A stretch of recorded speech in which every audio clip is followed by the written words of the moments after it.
mukomere cyane mbanje kubasuhuza abantu badukurikiye kuri YouTube. Iyi ni Niyo Tiger niko channel yacu yitwa. Tukaba rero turi ku munsi wo kwibohora ku rwego rw'igihugu. Twebwe hano rero twakoreye ni muri Gasanze ihereye mu murenge wa Nduba mu karere ka Gasabo. Uyu mudugudu bawita Nyakabungo niho ibirori byabereye. So rero nahuye n'umunyamakuru witwa Ndahiro Valence Papi. Tugiye kumubaza nkuko bisanzwe tujya duhura n'abandi tukababaza kubijyanye na siporo.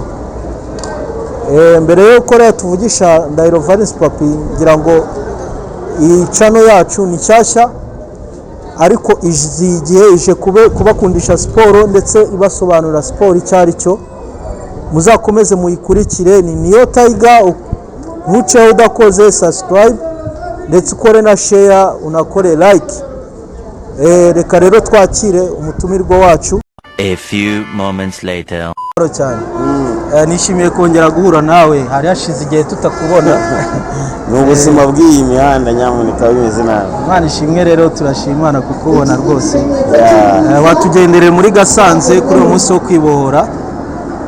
Niyo mahirwe rero kugira ngo aho nkuboneye ngewe nshinzwe ibya siporo inaha ngaha. Abamafite gym yitwa Niyo Tiger Fitness. Niyo Tiger Fitness Gym. So rero ikibazo cy'amatsiko Papi nakubaza kuri wowe nka Papi, siporo ivuze iki? Siporo ivuze ikintu kinini cyane. Kimwe cyo siporo ni ubuzima. Kabiri siporo ntago uri umusportifu ntabwo ushobora kujya mu bindi nk'urugero cyane especially nk'urubyiruko ntabwo bashobora kubona kandi kubona ibibarangaza. Kandi iyo ukoze siporo urumva ufite ubuzima, ubasha no kurefreshinga neza, bigufasha gutekereza, gutegura imbere hawe heza. Yes. Nakoze cyane. Nuko rero murambi babwira siporo ifite ubusobanuro bwinshi. Buriya Papi nuko nguko siporo isobanuye kandi nibyo.